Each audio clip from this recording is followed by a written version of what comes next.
Video pengantin berjoget layaknya dancer viral di media sosial.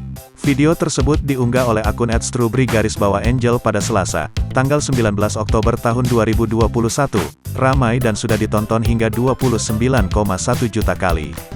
Dalam video tersebut terlihat sang pengantin sedang menari dance bersama teman-temannya di sebuah acara pesta pernikahan. Banyak netizen yang mengaku terkesima dan kagum dengan aksi sang pengantin yang lincah menari dance layaknya bintang K-pop dengan menggunakan gaun pengantin.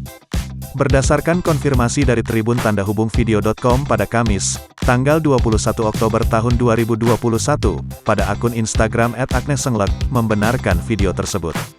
Perempuan bernama Agnes itu menginformasikan bahwa video tersebut diambil pada Minggu, tanggal 17 Oktober tahun 2021, di wilayah Bandung, saat acara pesta pernikahan sahabatnya bernama Ameliana Vega.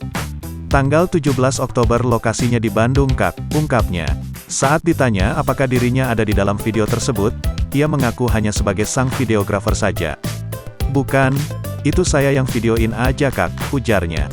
Agnes juga tak menyangka bahwa videonya tersebut akan viral, namun ia mengaku merasa feeling jika suatu saat sahabatnya tersebut akan bisa dikenal banyak orang.